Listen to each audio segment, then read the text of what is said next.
وہ ہمیشہ کی ہے، کبھی نہ ختم ہونے والی ہے اور لامحدود زندگی ہے۔ اصل زندگی آخرتی کی ہے۔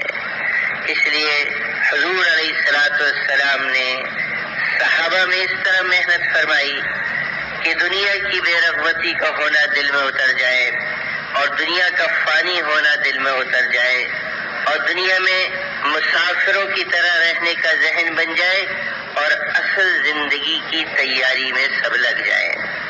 آپ علیہ الصلوۃ والسلام نے اس کی محنت کی کہ اس دل سے دنیا نکلے کہ ساری خطاؤں کی جڑ یہ دنیا کی محبت ہے، اور یہ لمبی لمبی امیدیں یہ آدمی کو آخرت سے غافل کر دیتی ہیں۔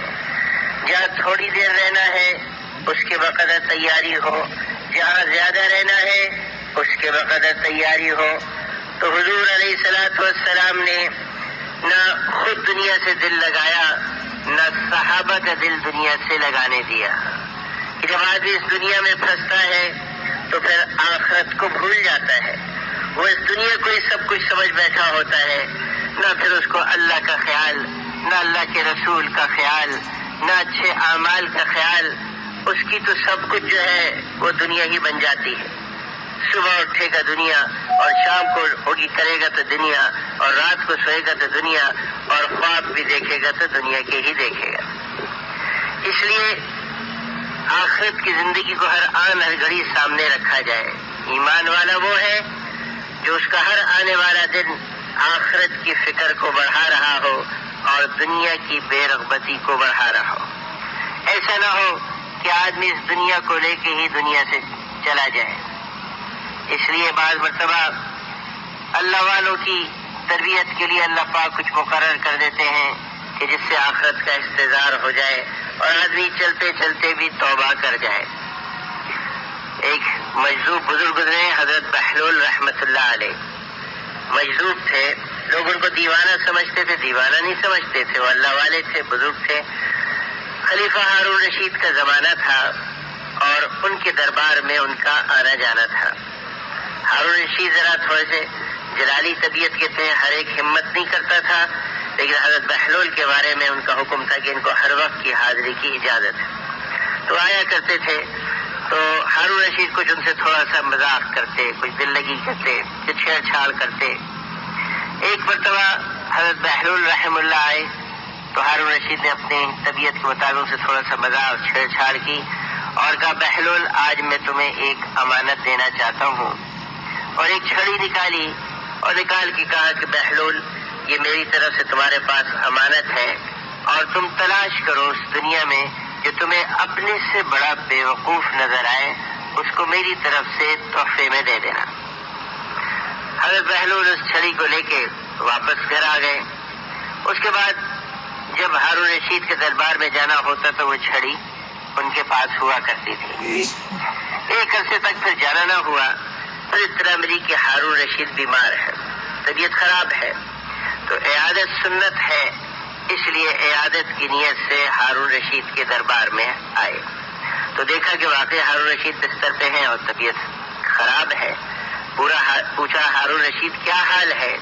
کہ کیا پوچھتے ہو، بس اب تو سفر کی تیاری ہے۔ حضرت بہلول رحم اللہ نے پوچھا، کہاں کا سفر ہے؟ کہ آخرت کا سفر ہے۔ تو حضرت بہلول رحم اللہ نے کہا، پھر کس لشکر کو تم نے پہلے سے روانہ کر دیا جو وہاں پہنچ کے تمہارے استقبال کی فضا بنائے اور تیاری کرے، اور کتنے شاہی باورچی اور خدام تمہارے ساتھ جا رہے ہیں؟ ہارون رشید نے کہا، یہ وہ سفر ہے جس میں کوئی کسی کے ساتھ نہیں جایا کرتا، تنہا ہی آدمی جاتا ہے۔ تو حضرت بہلول رحم اللہ نے کہا، ہارون رشید تمہاری ایک امانت ایک عرصے سے میرے پاس رکھی ہے، اور چھڑی نکال کے دکھائی کہ تم نے مجھے دی تھی یہ کہہ کر کہ میں دنیا میں تلاش کروں، مجھ سے بڑا کوئی اگر بیوقوف نظر آئے تو میں دے دوں۔ میں اس شخص سے تلاش میں تھا، مجھے کوئی اپنے سے بڑا بیوقوف نظر نہیں آیا۔ آج تم نظر آئے ہو کہ تم ہی سب سے بڑے بیوقوف ہو، اور میں تمہیں ہی یہ چھڑی تحفے میں دیتا ہوں۔ اور پھر کہا کہ ہارون رشید، میرا ایک زمانے سے تمہارے دربار میں آنا جانا ہے، جب تمہیں کوئی سفر پیش ہوتا تھا تو ایک لشکر پہلے سے روانہ کرتے تھے جو وہاں پہنچ کے تمہارے استقبال کی فضا بناتا. پھر کچھ شاہی باورچی اور راشن کا سامان اور خیمے اور کچھ خدام تمہارے ساتھ جایا کرتے تھے. ہارون رشید وہ سفر کتنے دن کا ہوتا تھا؟ ان کا 2-3 دن کا سفر ہوتا تھا.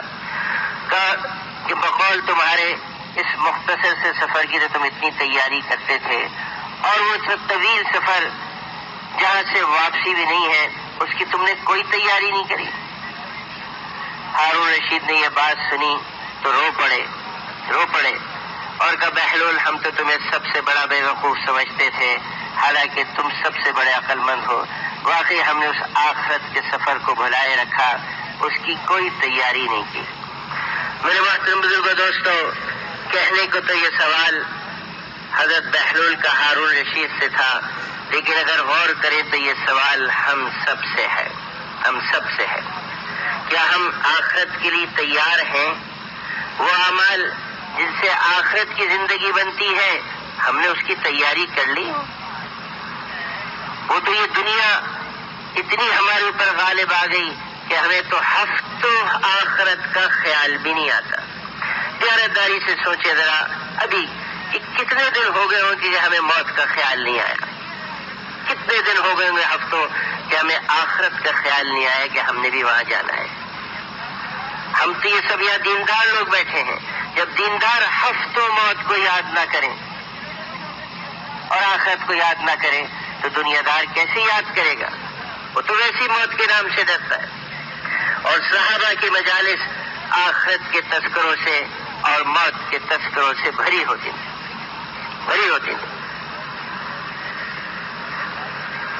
ہماری مجالس میں بھی آخرت کے تذکرے ہوں، موت کے تذکرے ہوں تو اللہ کے فضل و کرم سے تبلیغ کی محنت کی برکت سے کچھ تذکرے شروع ہو گئے، ورنہ دنیا دار تو موت کا تذکرہ کرتے ہوئے ہی ڈرتے ہیں. اور حضور علیہ الصلوۃ والسلام ارشاد فرما رہے ہیں کہ لذتوں کو توڑ دینے والی چیز موت کو اگر کثرت سے یاد کرو تو پھر میں تمہارا یہ حال نہ دیکھوں جو ہو رہا ہے. جن صحابوں کو ہنستے ہوئے دیکھ لیا تھا اس پہ ارشاد فرمایا تھا کہ لذتوں کو توڑ دینے والی چیز اگر موت کو کثرت سے یاد کرو تو میں یہ حال نہیں دیکھوں جو ہو رہا ہے. اس لیے ہمیں ایسی دعائیں بھی بتائیں کہ اسی کے لالچ میں آدمی موت کو یاد کر لے.